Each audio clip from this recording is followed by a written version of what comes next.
Well, on to our top story, the man who exposed America's global surveillance network, Edward Snowden, may be looking to settle in Russia, at least for the medium term. The whistleblower has been stuck at a Moscow airport for 3 weeks now because he lacks the papers to leave.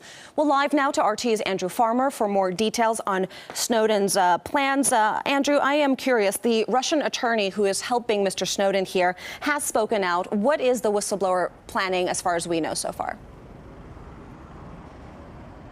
Well, yes, as we've known for a number of days, Latin America could become his final destination. But as you say, we've now learned from the lawyer representing Mr. Snowden that Russia could become his permanent new home. If he does receive temporary asylum, it will allow him to live and work freely in Russia for 1 year. And after that, we are told, he might apply for Russian citizenship.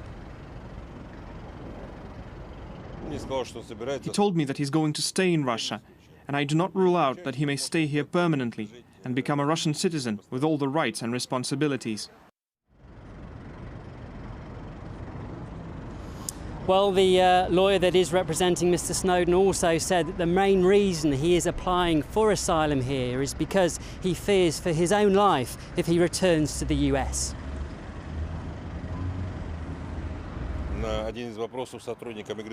When asked by a migration service agent why he chose to file his petition in Russia and why he came here, he replied that he fears for his life and well-being, and also fears that he could face torture or execution. And what he says sounds quite convincing, as the US still administers both capital punishment and torture. And Andrew, I'm curious, Mr. Putin has said there was that precondition that the Kremlin had put out there that Mr. Snowden would have to stop revealing, essentially leaking more damaging leaks about the United States in order to stay. Has anything been said about that?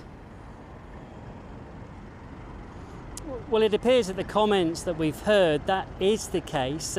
Mr. Snowden has agreed, it seems, that he would not release further documents that would harm US interests while he is on Russian territory. In his words, Mr. Snowden has said that is something he can do. It is an important point, though, because President Putin has made this a precondition for asylum, and he says that in this whole saga, it has been Russia's role to take a humanitarian stance, and the actions it is taking should not be regarded as hostile towards the US. And he also said that Mr. Snowden's actions were actually in defense of human rights. Human rights work usually bears some cost for those involved.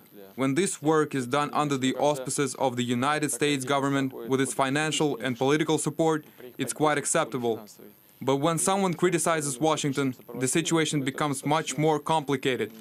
The incident with the Bolivian president's plane illustrated this. Well, certainly a sensitive political issue, but Andrew, what can we expect from Mr. Snowden in the coming days?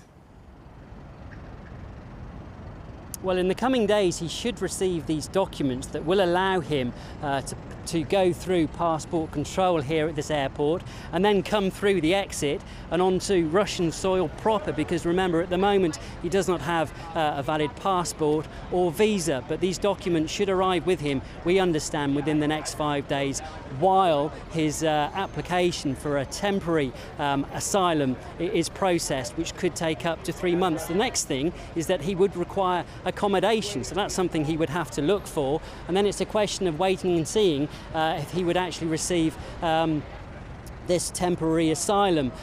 So effectively, he's probably a man feeling much more at ease this afternoon, and there could be a new life and a new chapter for him here in Russia. Well, and I'm sure he'll be happy to stop eating at TGI Fridays and whatever other few options that are available for him at the Sheremetyevo airport. RT's Andrew Farmer, thank you so much for that update. Well, Snowden's asylum request to Russia is assumed to be a stopgap measure. If Moscow grants it, he'll find himself with breathing room to pursue longer-term asylum in South America. RT contributor Afshin Rattansi says that it's been a diplomatic nightmare for all involved. He's applying for temporary asylum, presumably so he can just go about his business as a normal citizen walk into the Venezuelan embassy in Moscow, walk into the Ecuadorian embassy, and fill out forms and papers. The Obama administration was so quick to just say, right, we'll make him a non-citizen and cause him trouble in this way. Well, they didn't just cause Edward Snowden trouble. They've caused Moscow trouble. They've caused all sorts of governments trouble, notably the Bolivian one, where, of course, the hijacking drama took place a few weeks ago.